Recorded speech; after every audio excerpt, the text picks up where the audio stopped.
Hello, the gang of Wall of Chefs. I'm Shawn DeWolfe. This is my kitchen here in Saanich, BC. This is my audition tape for season 2. And today I'm going to make something I call savory French toast. It's a combination of the cuisine I like and the meal I like. I really like French and Italian cuisines.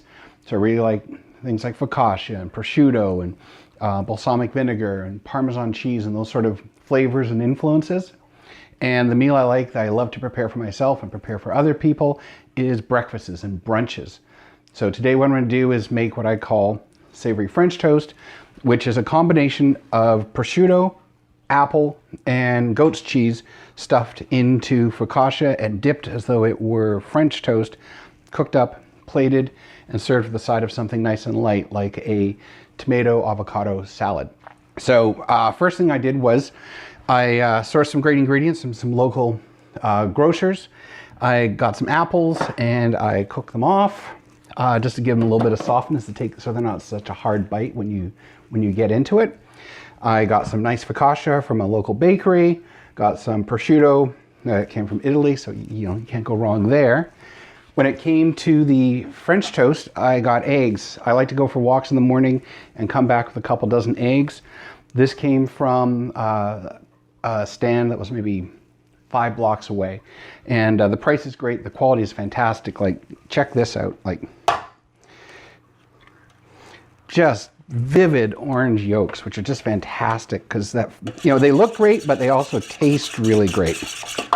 So let's build up one of these focaccia French toasts. So what I do is I take a couple pieces of apple, a little bit of goat's cheese. Now when I did the pre-cook of the apple, I kind of put in some spices that are kind of traditionally apple pie spices. So nutmeg, cinnamon, clove, just to kind of give the apple a bit of a traditional flavor.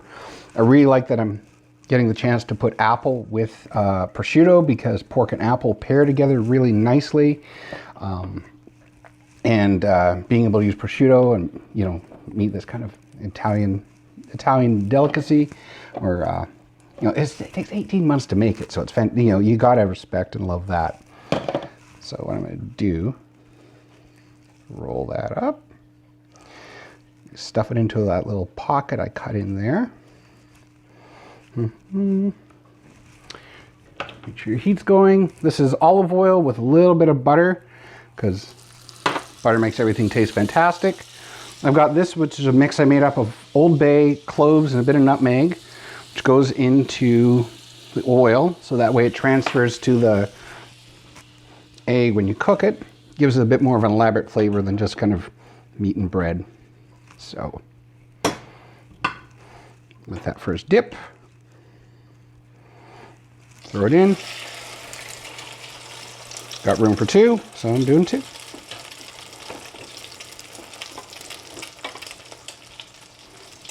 In it goes. What I like to do is lid it because then the heat reflects, cooks the egg through, makes it a little bit faster and better, and locks in the moisture, locks in the flavor. And what I did to accompany it was a salad I just whipped up on the side, and that's some avocado, some tomato, a bit of basil, a bit of olive oil, and a bit of lemon, and just a hit of salt. And when it's plated, I'm going to throw a bit more basil onto it and some Parmesan because you can't go wrong putting those into the mix. So here we have this. Give it a quick flip. Give this one a quick flip. Replate.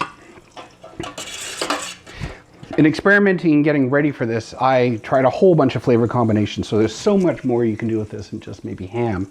I did one that was great that had salmon and capers. I did one that was crab and boursin. I did one that was vegetarian, which I went almost vegan because of the egg, and left out cheese and left out otherwise dairy, and that would work for one of my kids who can't have any dairy.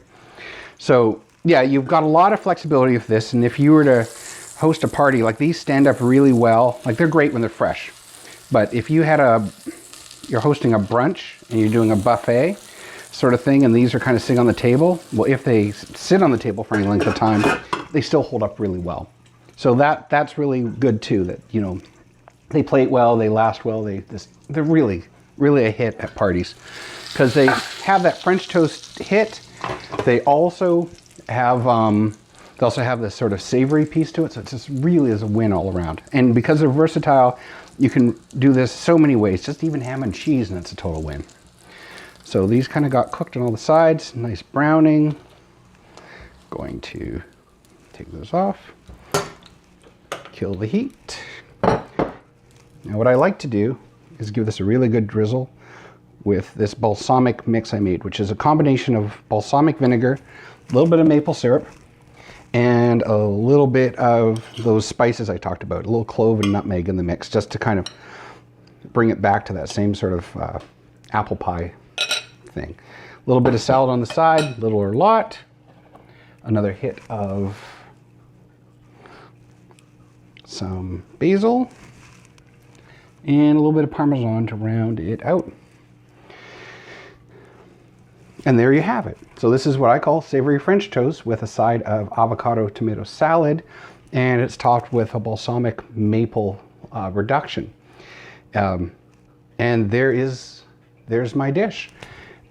Thank you for the time, and I appreciate getting the chance to audition for this, and I hope to be able to come and make this for everyone at Wallace Chefs. You all have a really great day.